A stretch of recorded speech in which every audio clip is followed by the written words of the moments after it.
Oke, selamat malam. Hari ini kita akan belajar lagi, tetapi karena teman-teman KPA belum hadir ke kelas, saya akan coba untuk hubungi supaya teman-teman segera hadir ya.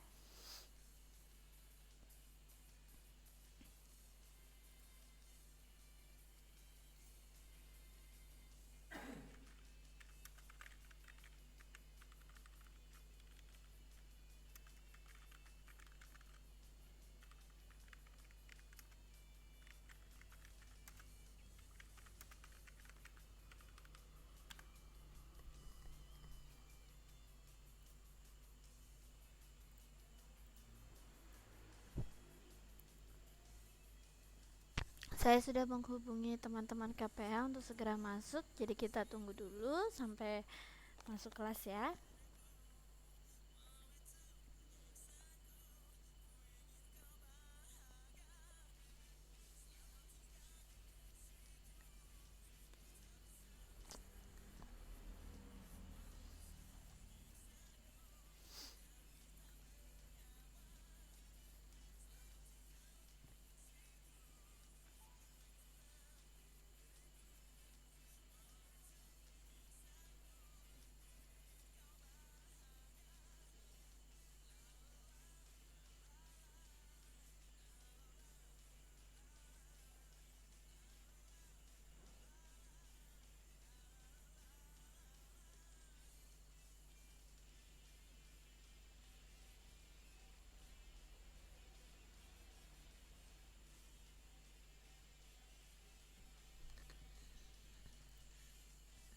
Oh, ini Dek Naila sudah masuk. Saya sapa dulu. Selamat malam, Dek Naila. Halo, malam Dek Naila. Bisa dengar suara saya? Suara saya di sana jelas, Dek. Oke, ini karena teman-temannya belum ada yang hadir, kita tunggu teman-temannya sebentar ya.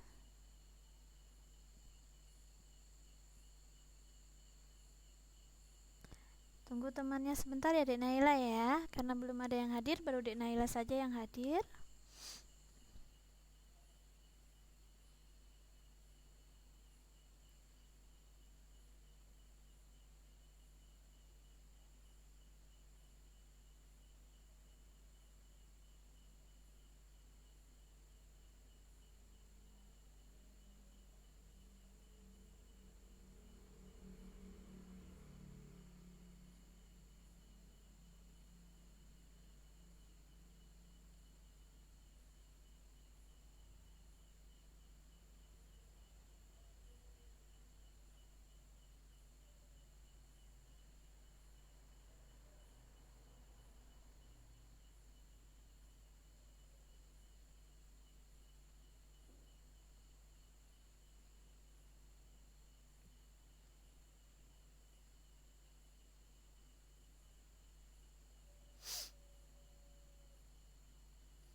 ini Mbak Lili sama Mbak Aska sudah masuk ya.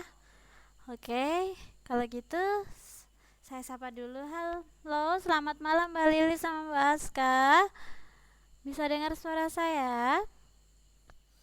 Gimana Mbak, suara saya di sana terdengar jelas?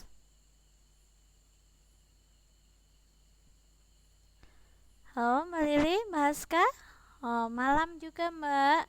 Suara saya di sana jelas Mbak?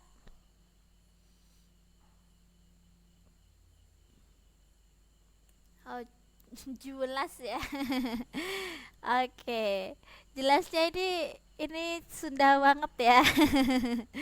Oke, kalau gitu saya start saja kelasnya ya teman-teman ya. Karena ini sudah jalan hampir 7 menit ya. Assalamualaikum warahmatullahi wabarakatuh. Selamat malam teman-teman semua. Terima kasih sudah hadir untuk belajar bersama. Hari ini hari Jumat tanggal 17 Februari 2017. Kita akan belajar pendidikan kewarganegaraan ya, dengan pokok bahasan baru tentang politik luar negeri Indonesia. Tapi sebelum saya masuk ke dalam materi, mari kita berdoa bersama-sama ya teman-teman. Semoga nanti proses belajar kita diberi kelancaran dan kemudahan. Berdoa dipersilahkan.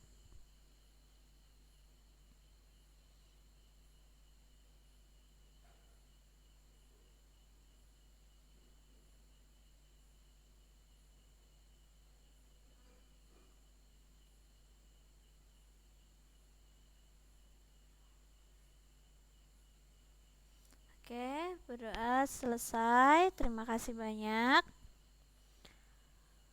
Oke, nah kemarin kita sudah belajar tentang globalisasi ya. Sekarang kita akan belajar politik luar negeri Indonesia.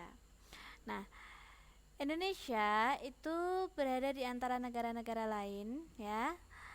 Nah, setiap negara itu mempunyai tujuan dan kepentingan secara nasional.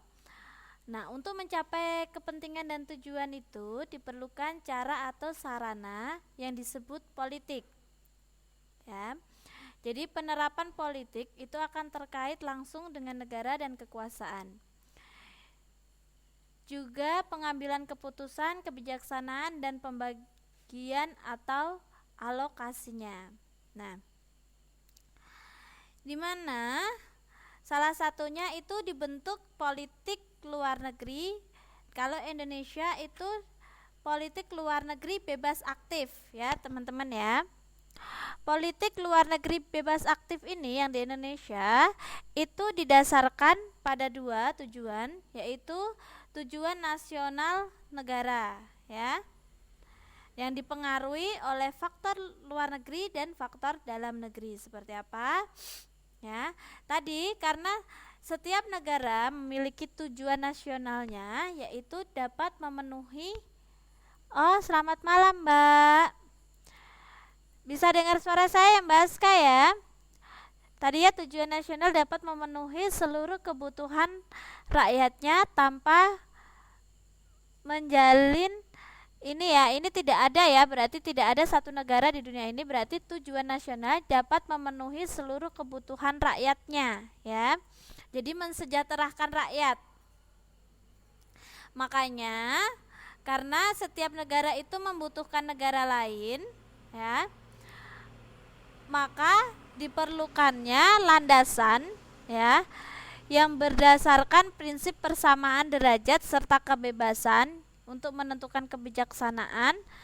Oleh karena itulah dibentuklah politik luar negeri. Nah, untuk Indonesia disebut politik luar negeri bebas aktif.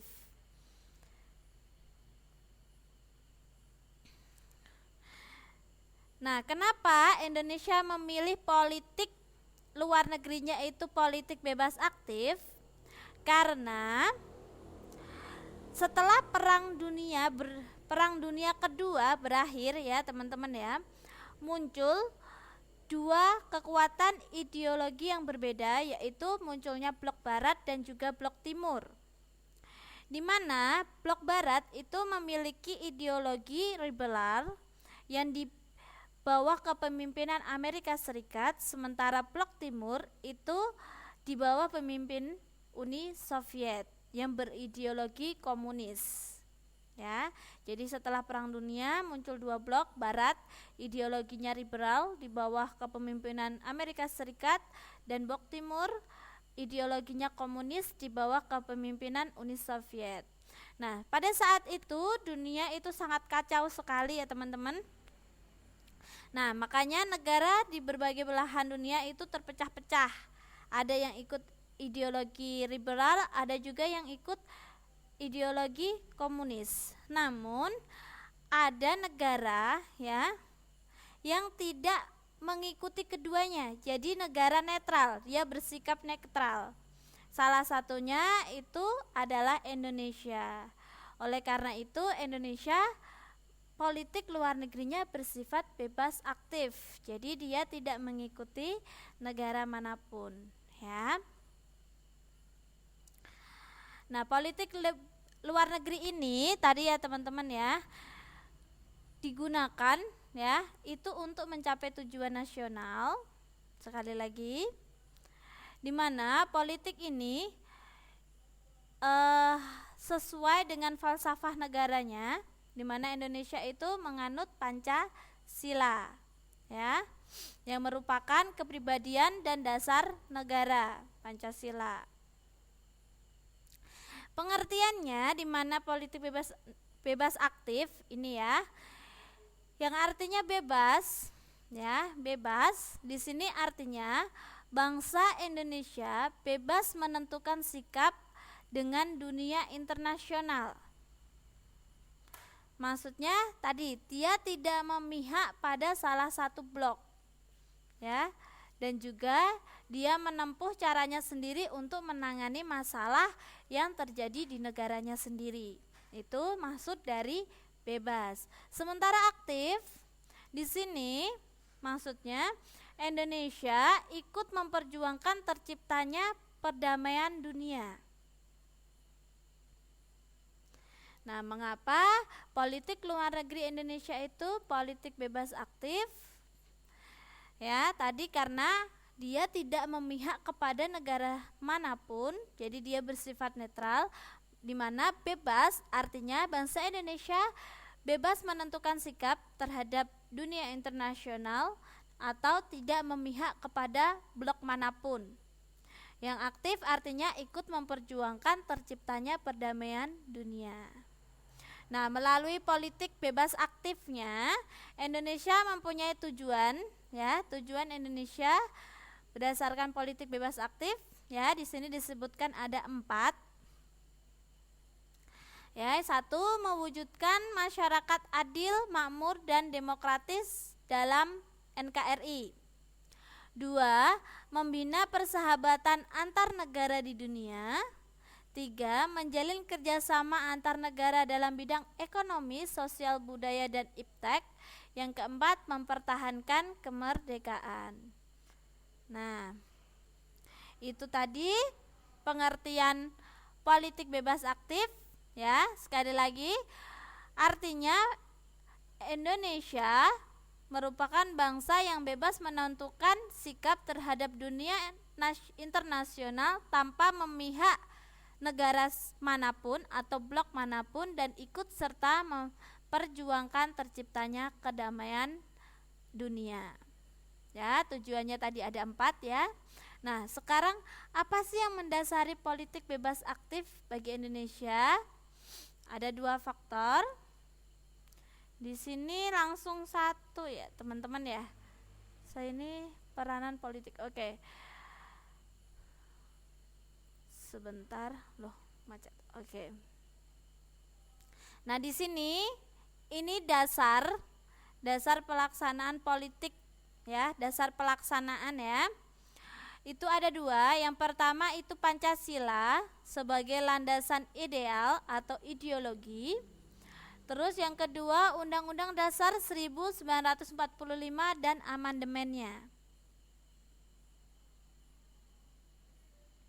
Oke.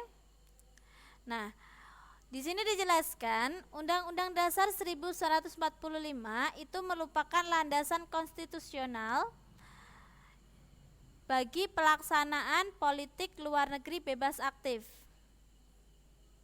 Nah, di sini terdapat beberapa hal yang menjadi dasar pelaksanaan politik luar negeri. Dasar pelaksanaannya ya.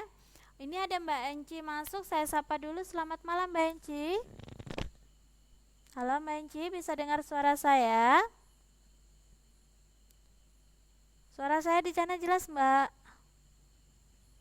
Oke, malam juga. Di sana suara saya jelas Mbak Enci? Oh bisa ya, oke. Baru ketinggalan sedikit menyesuaikan ya Mbak Enci ya. Nah, tadi saya ulangi, dasar pelaksanaan politik luar negeri Indonesia tadi bersifat bebas aktif. Ada dua, yaitu Pancasila dan juga Undang-Undang Dasar 1945 beserta amandemennya. Amandemennya itu maksudnya pembaharuannya, ya. Di mana undang-undang ini sebagai landasan konstitusional ya dalam pelaksanaannya. Nah, oleh karena itu terdapat beberapa hal yang menjadi dasar pelaksanaan politik luar negeri, yaitu di sini berdasarkan Undang-Undang Dasar ya, teman-teman ya. Nah, pada Undang-Undang Dasar yang menjadi dasaran pelaksanaan politik luar negeri bebas aktif. Oke, Mbak. Boleh, silakan. Pada pembukaan Undang-Undang Dasar 1945 alinea pertama ya, berbunyi kemerdekaan itu ialah hak segala bangsa. Nah, hal ini menjadi dasar pelaksanaan politik bebas aktif Indonesia ya, politik luar negerinya. Nah, yang kedua, pada alinea keempat yang berbunyi ikut melaksanakan ketertiban dunia yang berdasarkan kemerdekaan, perdamaian abadi, dan keadilan sosial. Yang ketiga, pada pasal 11 ayat 1 berbunyi, Presiden membuat perdamaian dan perjanjian dengan negara lain. Yang keempat, pasal 13 ayat 1, Presiden menerima penempatan duta negara lain. Nah, 4 hal yang tercantum dalam Undang-Undang Dasar 1945 inilah yang menjadi dasar pelaksanaan politik bebas aktif sebagai landasan konstitusional. Oke. Oh, ini ada Mbak Maryam masuk. Saya sapa dulu. Selamat malam Mbak Maryam. Waalaikumsalam Mbak. Bisa dengar suara saya?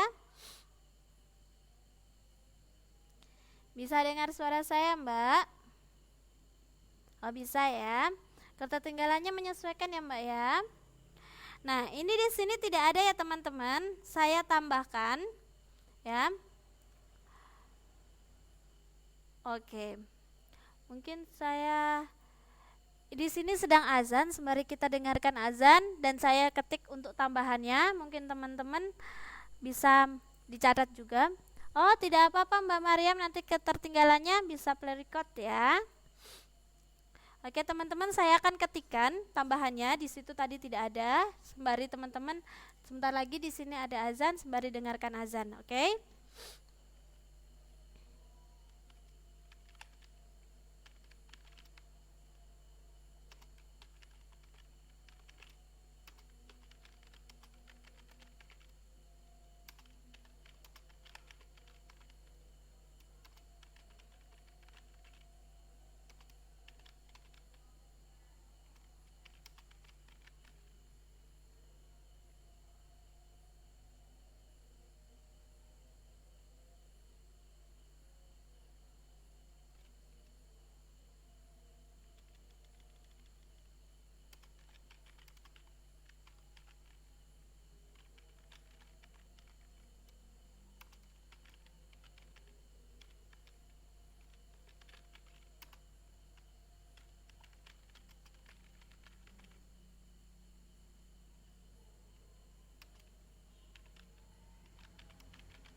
Oke, ini sebagai tambahannya. Oh, Mbak Mariam. Oke, ya. Tadi Mbak Enci ya yang offline ya. Oke.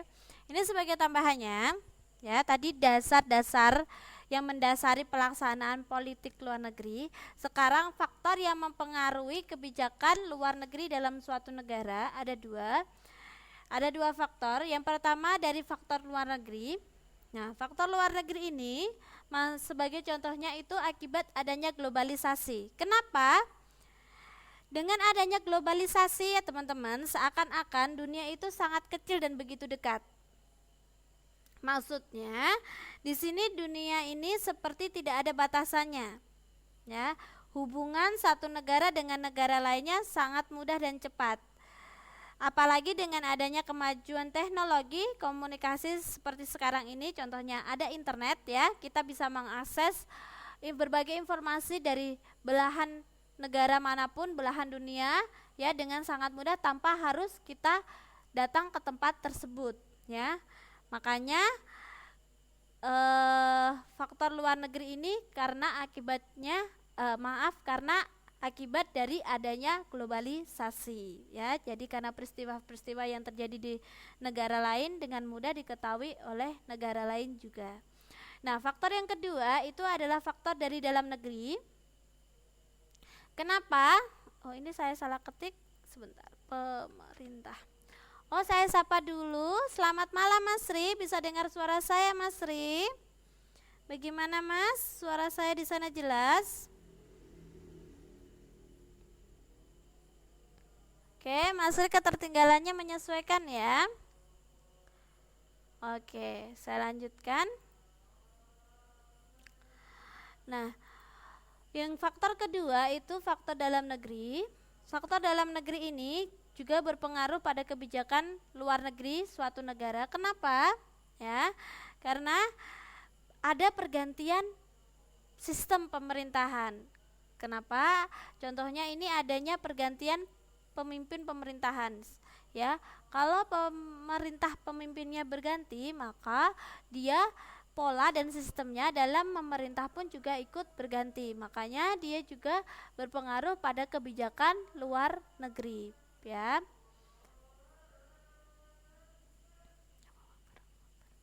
Nah, di sini tadi kan kita sudah tahu politik luar negeri bebas aktif, di mana bebas itu artinya bangsa Indonesia bebas menentukan sikap terhadap dunia internasional dan tidak memihak kepada blok manapun.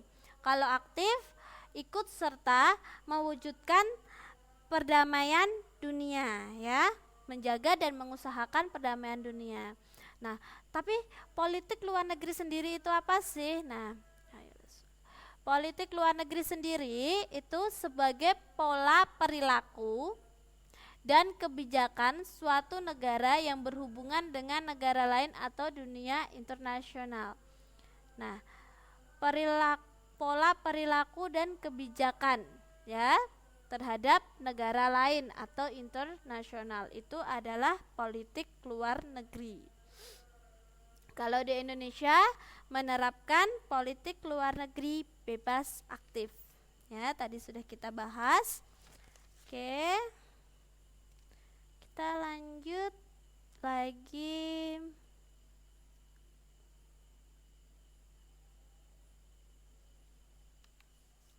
Oke, di sini selanjutnya peran politik luar negeri. Nah, di sini perannya. Oke, ini peran politik luar negeri ya.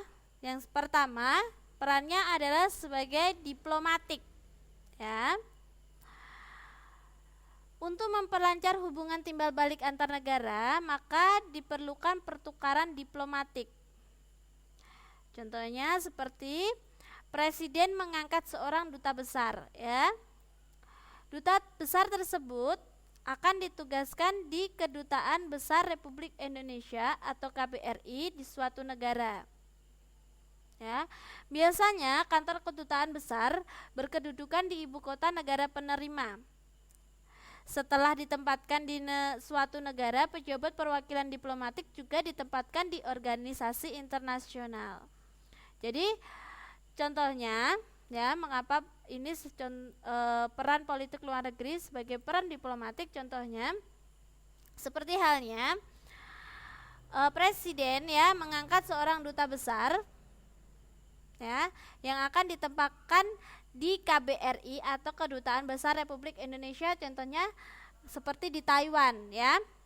Jadi karena ini peran politik luar negeri, makanya ditempatkan seorang duta besar di negara lain ya. Fungsinya apa ya? Fungsi dari duta besar ya dengan diadakannya diplomatik, fungsinya di sini ada 3. Yang pertama, mewakili negara Indonesia di negara tempat tugas. Yang kedua, mengemban kepentingan negara Indonesia serta WNI di negara tempat tugas. Nah, jadi kayak teman-teman kan lagi di luar negeri seperti itu.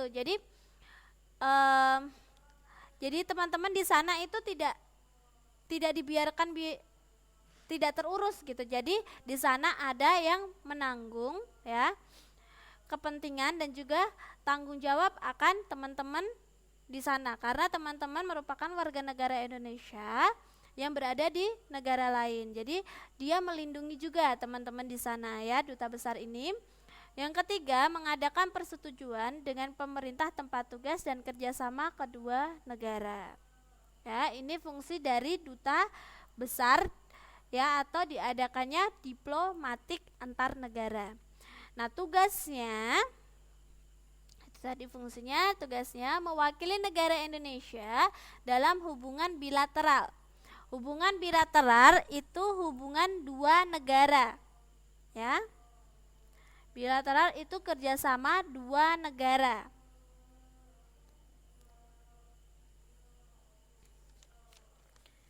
Oke, yang kedua tugasnya melindungi WNI di negara itu tadi dan meningkatkan hubungan internasional. Jadi teman-teman yang sekarang ada di luar negeri, teman-teman di sana tetap dilindungi ya sebagai warga negara Indonesia oleh Kedutaan Besar Republik Indonesia ya. Jadi kalau ada apa-apa, teman-teman bisa minta perlindungan kepada duta besar yang berada di Taiwan. Oke. Tadi ya, jadi keberadaan, karena itu tadi alasan tugas dan fungsinya, keberadaan diplomatik itu perannya sangat penting bagi perkembangan dan kemajuan suatu negara. Nah, peran politik luar negeri selanjutnya yaitu di sini peranan Indonesia dalam percaturan internasional. Maksudnya apa sih? Di sini kita bisa lihat. Nah,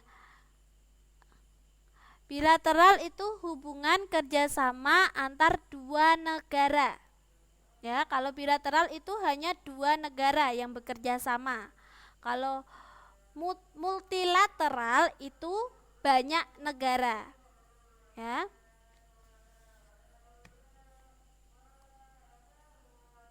Sudah, Mbak? Oke. Nah, di sini peranan Indonesia dalam percaturan internasional dalam menggalangkan persahabatan dengan bangsa-bangsa lain, ya. Indonesia juga melakukan berbagai upacara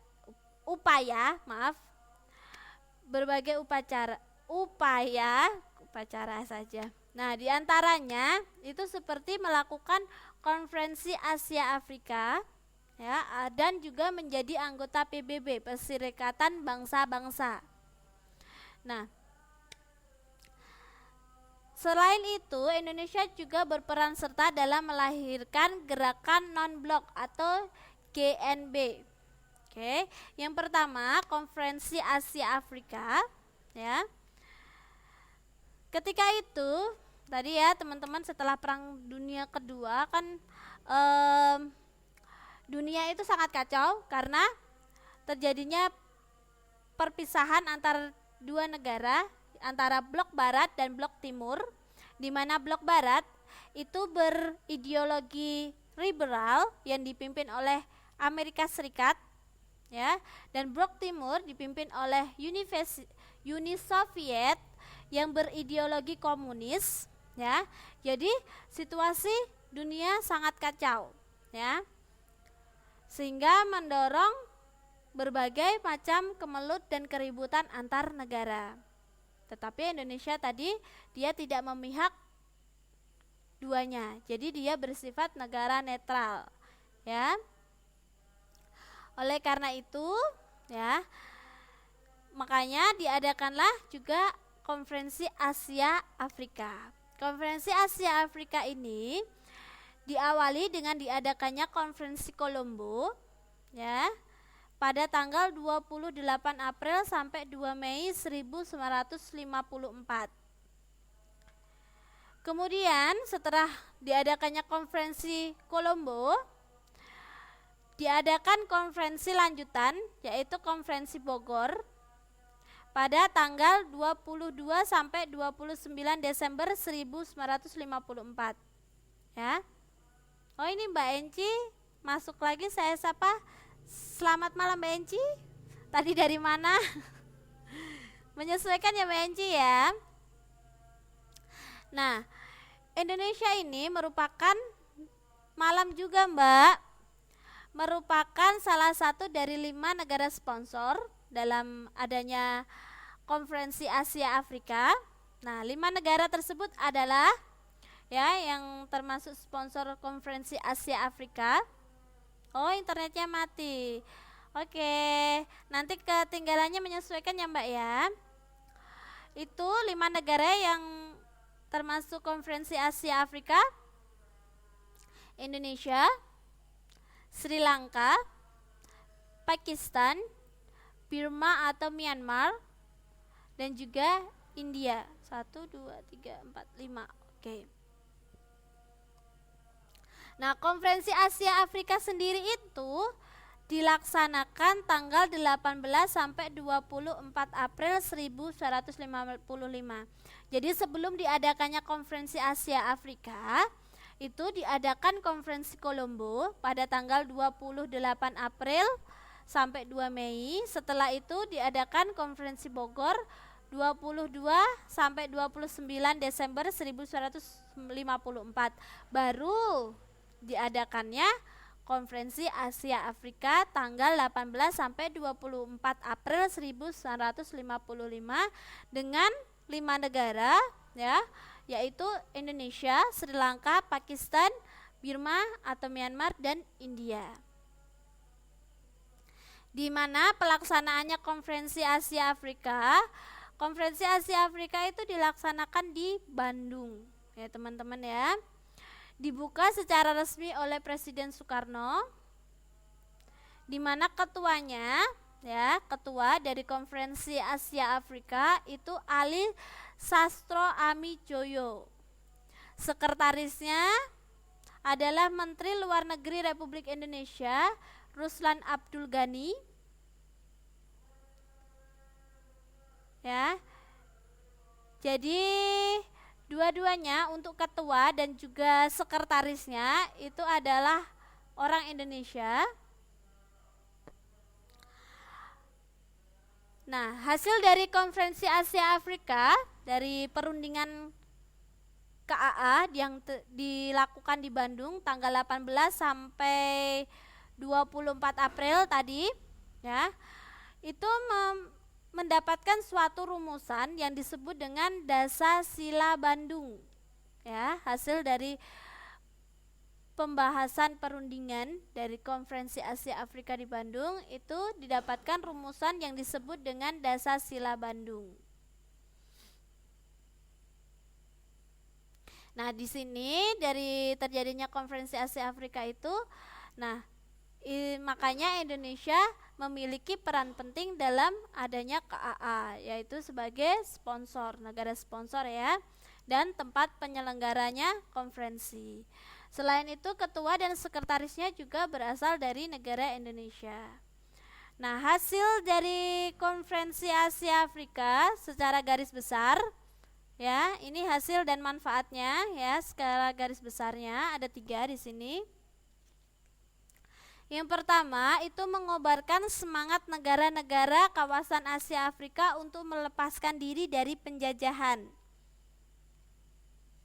Ya, teman-teman ya. Yang kedua, mengurangi ketegangan dunia. Yang ketiga, mengupayakan penghapusan politik apartheid di Afrika Selatan. Politik apartheid ini yaitu pembedaan ya warga negara berdasarkan warna kulit. Jadi dulu di Afrika Selatan, sekarang sudah tidak berlaku. Jadi warga negara Afrika yang berkulit putih dan berkulit hitam itu tidak boleh bercampur. Biasanya di tempat-tempat umum seperti di toilet umum, di stasiun ya, atau di supermarket gitu, biasanya ada tanda only white dan only black. Maksudnya only black itu hanya boleh dimasuki oleh orang-orang yang berkulit hitam, dan only white hanya boleh dimasuki oleh orang-orang yang berkulit putih. Jadi politik apartheid itu adalah politik yang membedakan warga negara berdasarkan warna kulit. Ya, itu terjadi di Afrika Selatan. Sekarang sudah tidak berlaku, sudah dihapuskan. Oke. Saya lanjutkan, ini hasil dan manfaat KAA.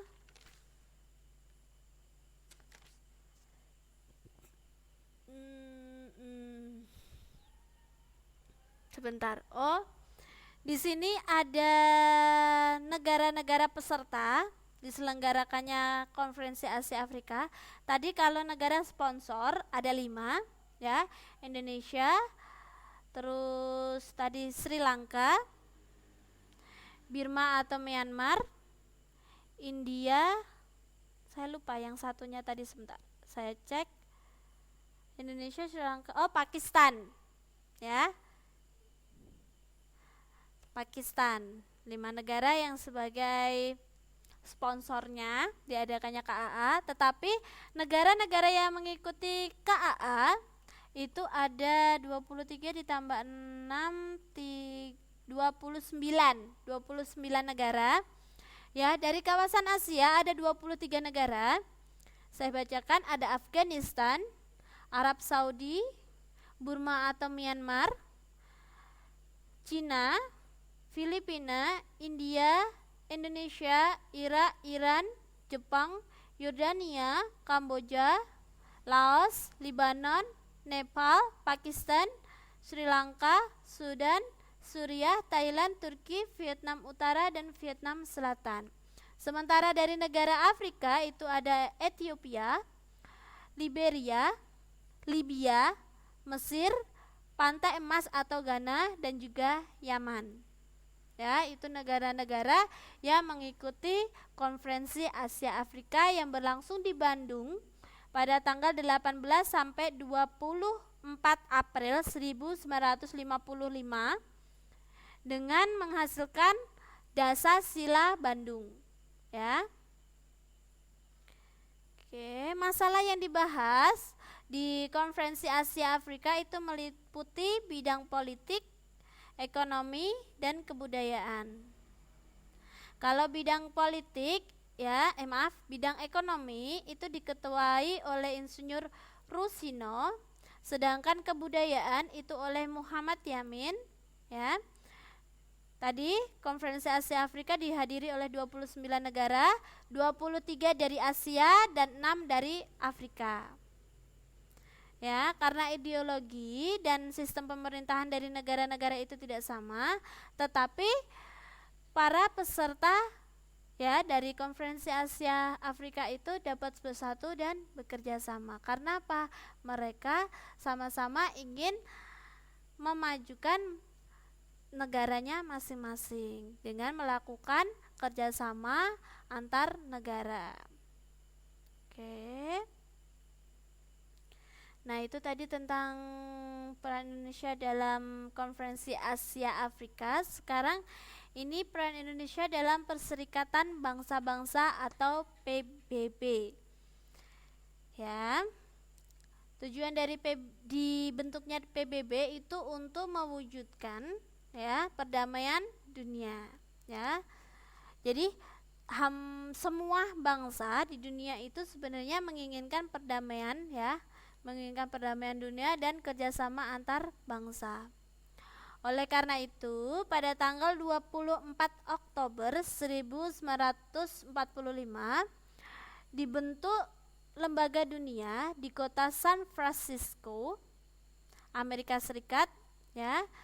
Lembaga tersebut adalah PBB. Jadi PBB itu dibentuk pada tanggal 24 Oktober 1945 di San Francisco, Amerika Serikat ya. Dan Indonesia itu masuk menjadi anggota PBB pada tanggal 27 September 1950 sebagai anggota negara ke-60 ya. Jadi dia dimasuk ke PBB tanggal 27 September 1950 sebagai anggota PBB yang ke-60 ya. Dan bendera kita ya berkibar di markas PBB itu tanggal 28 September 1950. Jadi sehari setelah diterima menjadi anggota PBB. Nah,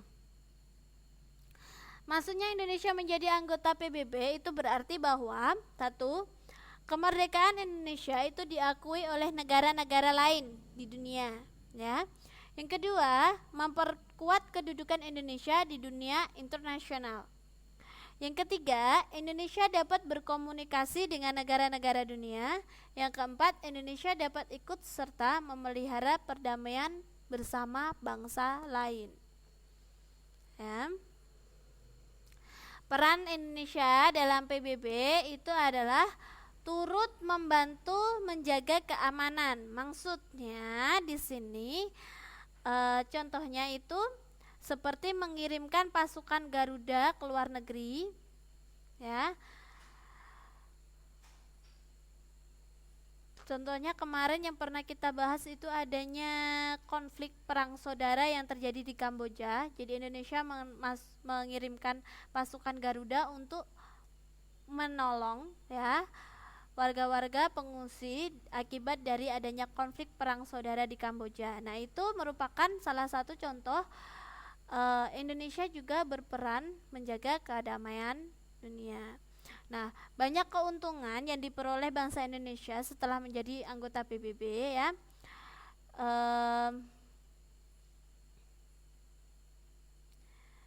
Di sini disebutkan karena terjadinya konfrontasi dengan Malaysia, Indonesia itu pernah keluar dari anggota PBB ya.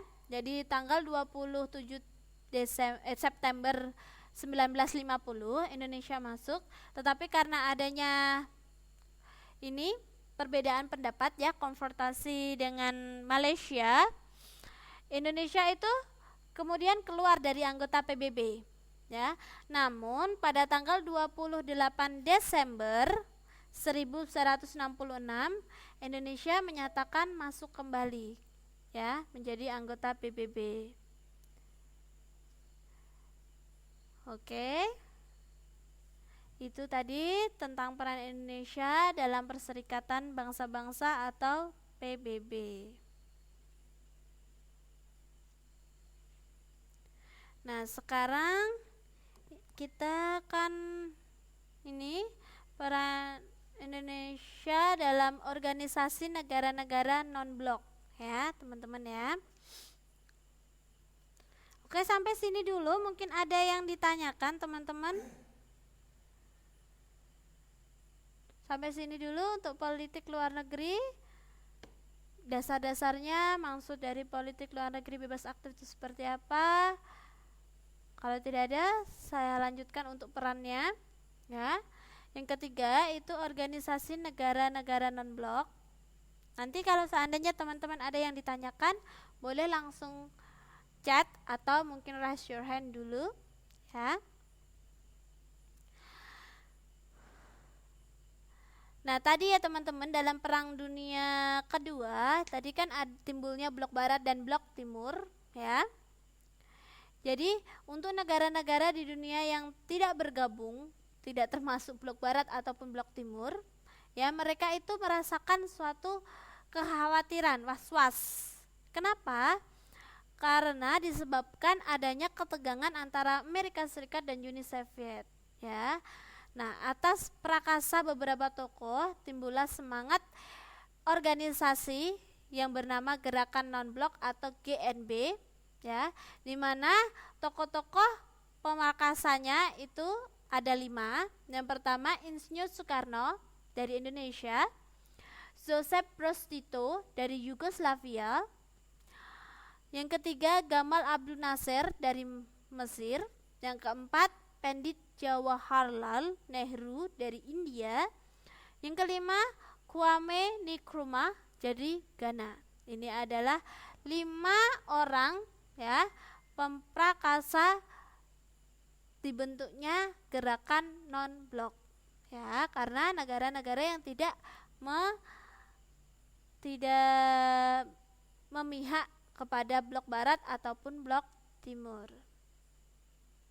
Nah, konferensi negara non-blok ini, ya, gerakan non-blok ini mengadakan konferensi itu lebih dikenal dengan konferensi tingkat tinggi atau KTT.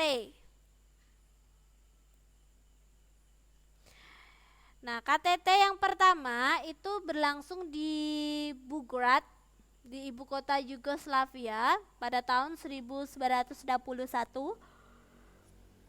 yang dihadiri oleh 23 negara, dan keputusannya itu terkenal dengan Deklarasi Belgrad, ya.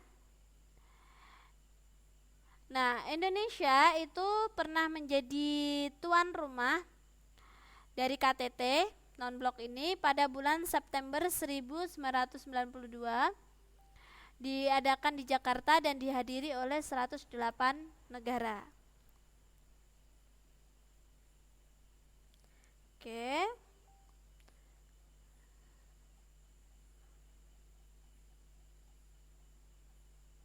Oke, sudah selesai untuk materi tentang politik luar negeri bebas aktif, ya.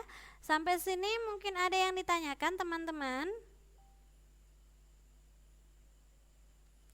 Ini lembaga perwakilan politik. Ada yang ditanyakan?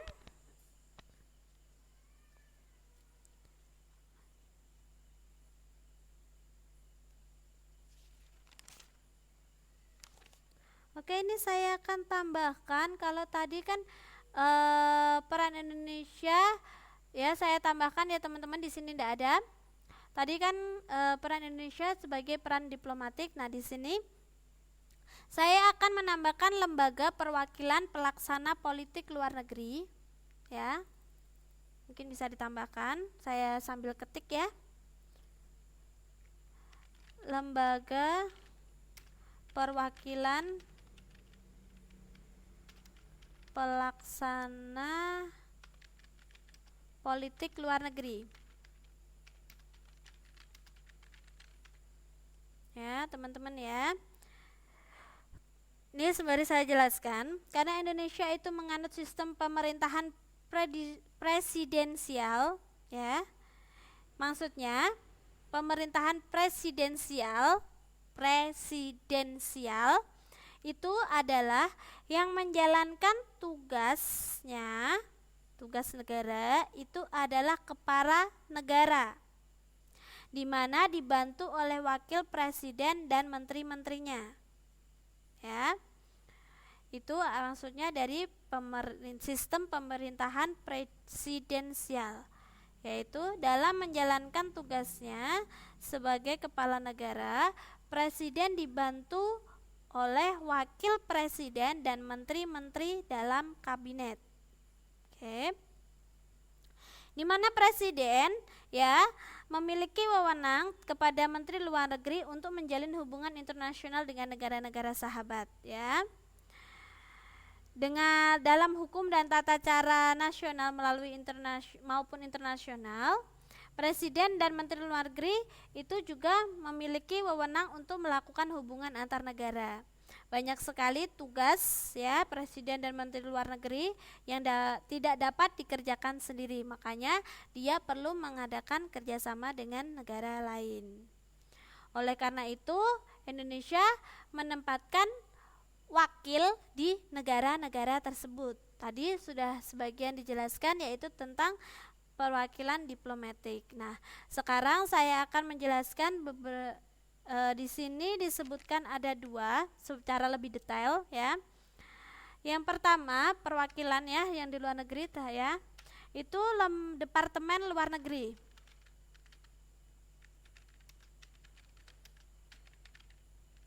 Departemen Luar Negeri. Nah, Departemen Luar Negeri ini dikepalai oleh Menteri Luar Negeri.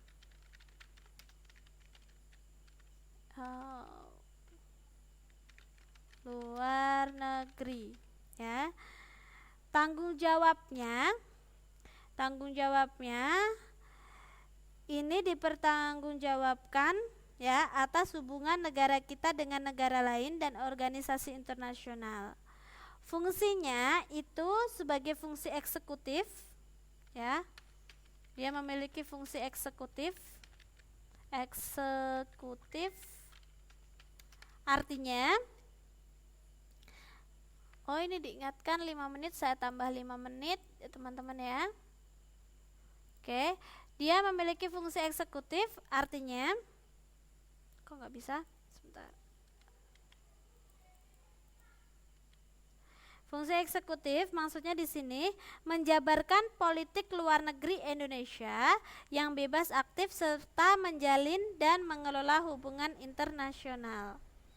Menjabarkan politik luar negeri Indonesia yang bebas aktif serta menjalin dan mengelola hubungan internasional. Yang kedua, lembaga yang kedua itu tadi perwakilan diplomatik.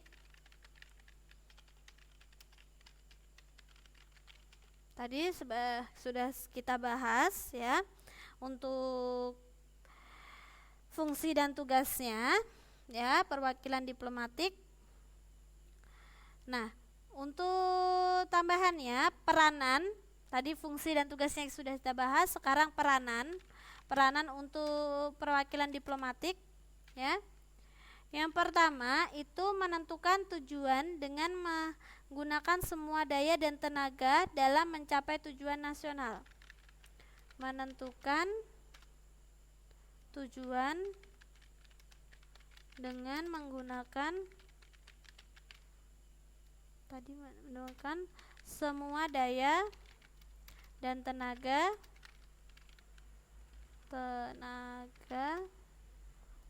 dalam mencapai tujuan nasional. Yang kedua, itu menyesuaikan apakah tujuan nasional sejalan atau berbeda dengan kepentingan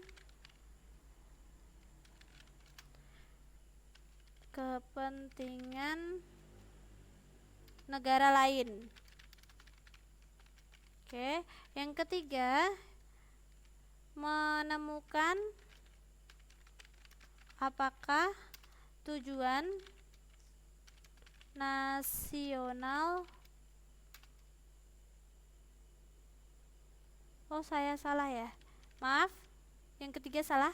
Yang ketiga ini menyesuaikan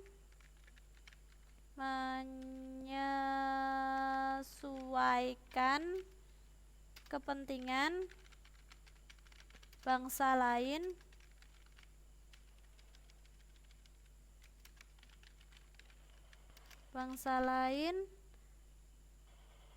dengan kepentingan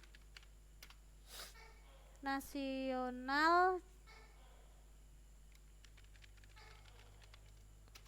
dengan tenaga dan daya yang ada. Yang keempat, yang terakhir, menggunakan sarana dan kesempatan yang ada dengan sebaik-baiknya untuk kepentingan nasional.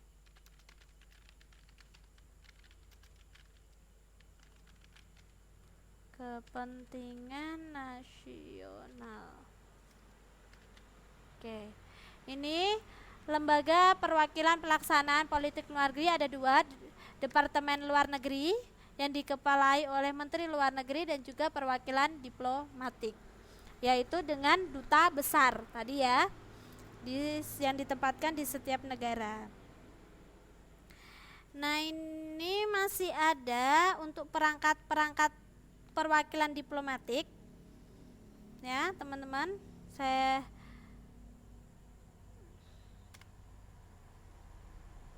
Oke, ini masih ada 5 menit, saya tambahkan ya. Perangkat perwakilan diplomatik itu ada 4 ya. Yang pertama itu duta besar berkuasa penuh. Yang kedua itu duta. Maaf. Oke, sudah diingatkan 5 menit lagi. Oke, saya tambahkan. Kok macet? Yang kedua duta. Yang ketiga itu kuasa usaha. Yang keempat atase. Oke, saya akan jelaskan sedikit. Oke, ya. Untuk duta besar berkuasa penuh, di sini maksudnya perwakilan diplomatik yang berada pada tingkat tertinggi. Ya. Jadi dia berkuasa penuh ya untuk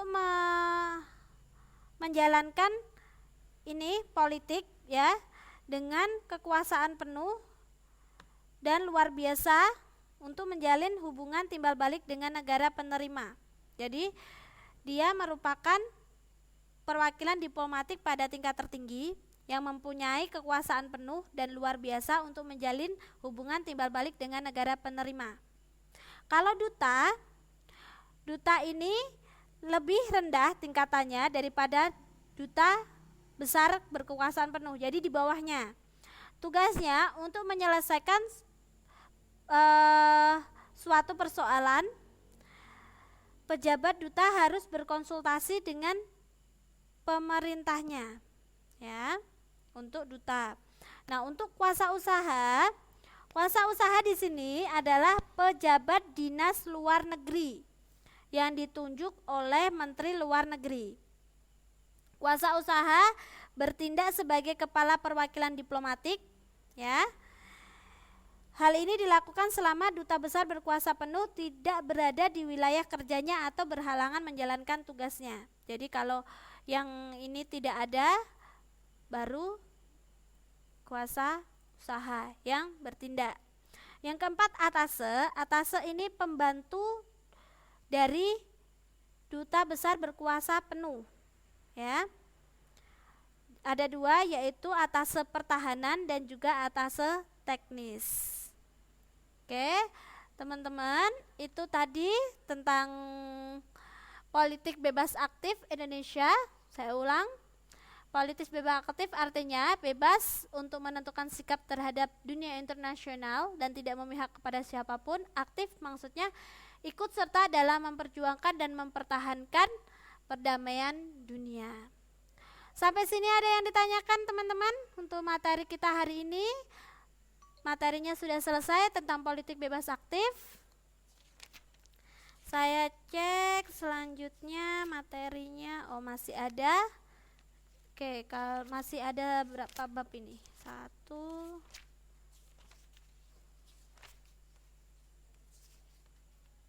Kalau di sini masih ada 2 bab. Sebentar, kok masih banyak? Ya benar, ada 2 bab lagi.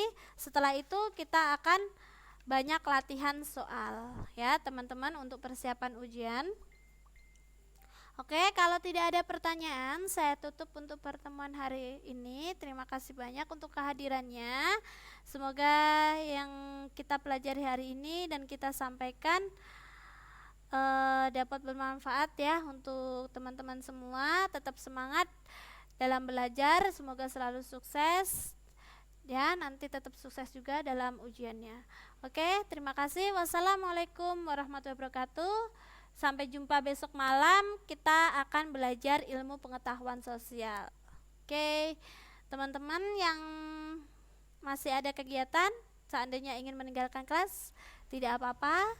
Ini jamnya sudah selesai, tinggal 43 detik lagi. Oke, terima kasih banyak ya teman-teman ya untuk kehadirannya.